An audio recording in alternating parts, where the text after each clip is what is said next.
साहित्य ज्ञान चैनल में आप सभी का स्वागत है। जिन छात्रों ने अभी तक चैनल को सब्सक्राइब नहीं किया है वे सब्सक्राइब कर लें और बेल आइकन को प्रेस कर लें, जिससे चैनल से जुड़ी हुई सूचनाएं आपको समय से मिलती रहें। प्यारे छात्रों, आज मैं आपको अक्षरों का महत्व चैप्टर के प्रश्नोत्तर लिखाऊंगा। अक्षरों का महत्व चैप्टर की व्याख्या आपको मैं पहले ही समझा चुका हूं। जो छात्र वीडियो ना देखे हों वे हमारे चैनल की प्लेलिस्ट में जाकर के वीडियो देख सकते हैं। आइए सबसे पहले शब्दों के अर्थ को समझ लेते हैं। तो देखिए, पहला शब्द क्या है? तादाद। तादाद मतलब संख्या। मूल मतलब जड़ या आधार। कल्पना, कल्पना मतलब होता है अनुमान। ठीक। अनादिकाल, जो सदा से चला आ रहा हो। प्रागैतिहासिक, इतिहास के पहले का समय। द्योतक, सूचक या प्रकट करने वाला। सिलसिला, सिलसिला मतलब क्रम या लगातार। पीढ़ी, किसी जाति, कुल या व्यक्ति की वंश परंपरा की कोई कड़ी। ठीक। जैसे कि अपने घर की हम पीढ़ी को समझें तो हम हैं, हमारे पिताजी, पिताजी के पिताजी या उनके और आगे के पिताजी। तो इस प्रकार की जो पीढ़ी चलती है एक के बाद, जैसे आप हैं, आपके पिता, पिता के पिताजी, तो इस प्रकार से पीढ़ियां चलती हैं बच्चों। खोज, खोज मतलब आविष्कार।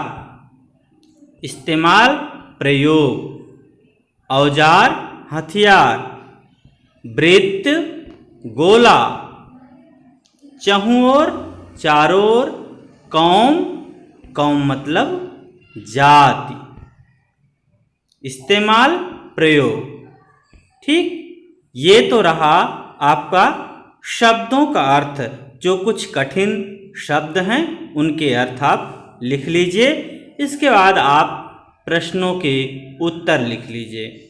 तो आइए पहला प्रश्न देखते हैं।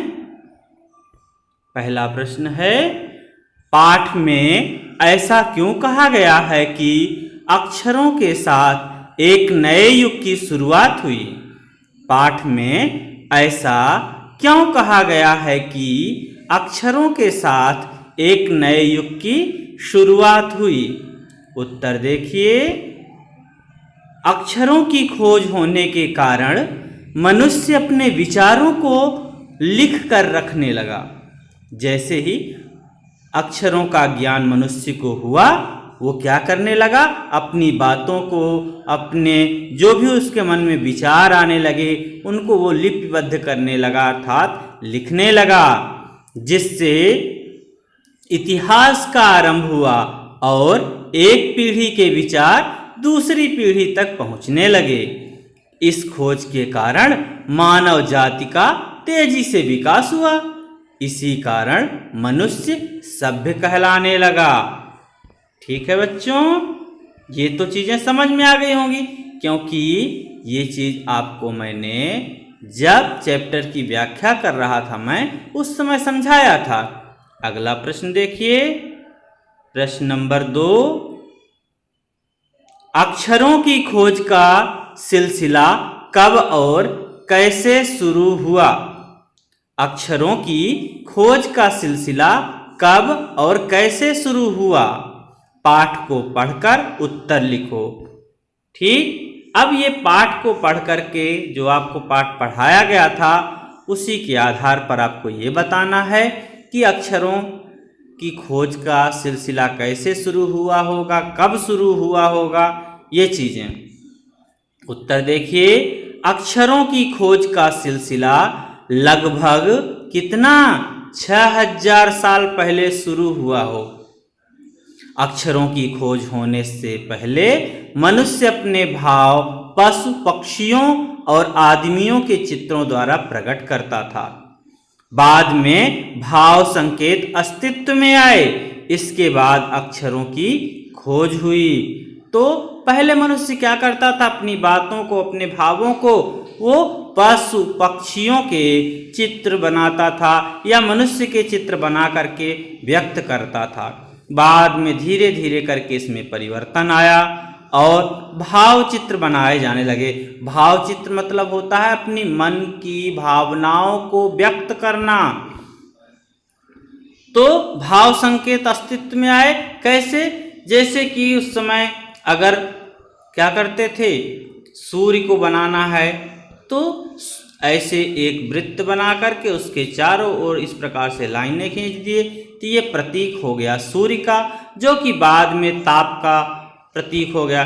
जैसे कि आजकल हम लोग भी कभी सड़कों पर निकलते हैं तो देखते हैं, सीधा जाना है तो ऐसे निशान लगे रहते हैं, कहीं मुड़ना है तो ऐसे करके निशान लगे रहते हैं, या क्रॉस कोई चीज़ अगर आगे रोड बंद है तो इस प्रकार से लगा रहेगा। तो इस प्रकार से जो भाव चित्र होते हैं जिससे इंसान समझ जाए, तो इस प्रकार के चीज़ों का भी, प्रतीकों का भी प्रयोग किया जाने लगा था। इसके बाद ही कहते हैं कि धीरे धीरे करके पहले मनुष्य चित्रों के माध्यम से, फिर भाव संकेतों के माध्यम से, और धीरे धीरे इस प्रकार से क्या हुआ, अक्षरों की खोज हुई, अक्षरों का निर्माण हुआ। ठीक, अगला प्रश्न देखिए, प्रश्न नंबर 3। प्रश्न नंबर 3 क्या कहता है कि पुराने जमाने में लोग अक्षरों को किसकी देन मानते थे? तो उत्तर देखिए, किसकी देन माना जाता था? ईश्वर की। ईश्वर आप लिखेंगे तो इस प्रकार से लिखिएगा, ईश्वर। ठीक, तो ईश्वर की देन मानते थे। जो हमारे पुराने जमाने के लोग थे वे ऐसा मानते थे कि जो अक्षर हैं वो ईश्वरों की देन है या ईश्वर की देन है। लेकिन आज हम लोग जानते हैं कि ईश्वर ने नहीं बल्कि इंसानों ने ही अक्षरों को बनाया है। विभिन्न देशों में विभिन्न भाषाओं का निर्माण हुआ मानव सभ्यता के विकास के साथ। ठीक है, अगला प्रश्न देखिए, प्रश्न नंबर 4। आदमी ने गांव बसाना कब शुरू किया? ये पूछ ये रहे हैं कि जो मानव है वो गांव कब बसाना शुरू हुआ, कब शुरू किया, कब लोग बसना शुरू कर दिए, कब साथ में रहना शुरू कर दिए?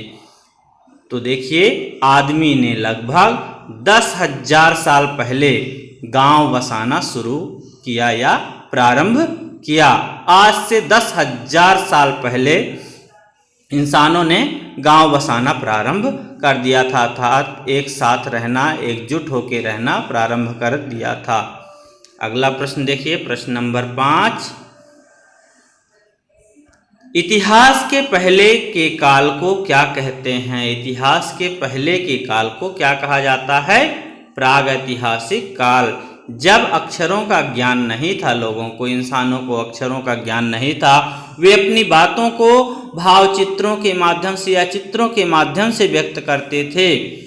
तो एक ऐसा समय भी था कि जब लोगों को अक्षरों का ज्ञान नहीं था। उस समय को क्या कहा जाता है? प्रागैतिहासिक काल। और बच्चों, जहाँ से हमें अक्षरों का ज्ञान हो जाता है और अक्षरों के माध्यम से हम अपनी भावनाओं को लिखना प्रारंभ कर देते हैं, उसे इतिहास, वहाँ से ही ऐतिहासिक काल हमारा प्रारंभ हो जाता है। उसे ऐतिहासिक काल कहते हैं, ऐतिहासिक काल कहते हैं। और उसके पूर्व के काल को, इतिहास के पहले के काल को, अर्थात जब हमको अक्षरों का ज्ञान नहीं था, उसे प्राग ऐतिहासिक काल कहते हैं, जिसके बारे में हमें कोई भी जानकारी उपलब्ध नहीं है। हम विभिन्न तरीके से उसका रिसर्च करके उसके बारे में जानकारी एकत्रित करते हैं। उस समय की स्थितियों के अनुसार, उस समय जो पत्थरों के औजार बनते थे उसके आधार पर हम कुछ कल्पनाएं करते हैं कि इस प्रकार से मानव रहे होंगे। उनके हड्डियों के जो अवशेष मिलते हैं या उस समय के अन्य जो भी चीज़ें मिल जा रही हैं, उसके आधार पर ही हम कल्पना करके उस इतिहास को लिखते हैं, जबकि उसका कोई प्रमाण हमारे पास उपलब्ध नहीं है, लिखित रूप से कोई प्रमाण नहीं है। प्रश्न नंबर 6 देखिए, मनुष्य ने धरती पर कब जन्म लिया होगा? 6 नंबर पर ये बोल रहे हैं कि मनुष्य इस धरती पर कब आया होगा। मनुष्य ने इस धरती पर कोई 5 लाख साल पहले जन्म लिया। तो लगभग 5 लाख साल पहले मनुष्य इस धरती पर जन्म ले लिया था। अगला प्रश्न देखिए, प्रश्न नंबर 7, प्रागैतिहासिक मानव अपने भाव किस प्रकार से प्रकट करता था? जो प्रागैतिहासिक मानव थे, जब क्या था, अक्षरों का ज्ञान नहीं था, उस समय के लोग कैसे अपने भावों को व्यक्त करते थे? वो क्या करते थे? प्रागैतिहासिक मानव अपने भावों को व्यक्त करने के लिए क्या करते थे? भाव, चित्र और संकेत के माध्यम से, भाव, चित्र और संकेत के माध्यम से वो अपनी बातों को दूसरे के सामने प्रकट करते थे, या इसके माध्यम से अपनी बातों को किसी के सामने रखते थे। तो आप इसे ऐसे लिखिएगा कि प्रागैतिहासिक मानव अपने भाव, चित्र एवं संकेतों के माध्यम से प्रकट करते थे। प्रश्न नंबर 8 देखिए, अक्षरों के ज्ञान से पहले मनुष्य अपनी बात को दूर दराज के इलाकों तक किस प्रकार पहुंचाते थे? जब लोगों को अक्षरों का ज्ञान नहीं था, ये प्रश्न ये पूछ रहा है कि जब लोगों को अक्षरों का ज्ञान नहीं था तो अपनी बातों को वो दूर दूर के जो इलाके थे, जहाँ दूर दूर लोग रह रहे थे, वहाँ तक अपनी बातों को किस प्रकार से पहुँचाते थे? उत्तर देखिए, अक्षरों के ज्ञान से पहले मनुष्य अपनी बात को दूर दराज के इलाकों तक पहुँचाने के लिए चित्रों का सहारा लेते थे। किसका सहारा लेते थे? चित्रों का सहारा लेते थे। वह पशु पक्षियों, आदमियों के चित्र बनाकर अपनी बात दूर दराज के इलाकों में पहुंचाते थे। इन चित्रों के भाव संकेतों से वे अपने विचारों को एक दूसरे के सामने प्रकट करते थे। और यहाँ पर लेखक ये बता रहे हैं कि इन्हीं चित्रों के माध्यम से वे अपने भाव क्या करते थे? दूसरों के सामने प्रकट करते थे, जिसे दूसरे व्यक्ति भी समझ जाते थे। छात्रों, आपको जो आज शब्दार्थ और प्रश्नोत्तर लिखाए गए हैं, उन्हें अपनी नोटबुक में लिख लीजिए। और आज की क्लास यहीं पर समाप्त होती है। आप चैनल को सब्सक्राइब करें, वीडियो को लाइक करें और अपने साथियों के बीच में शेयर करें। धन्यवाद।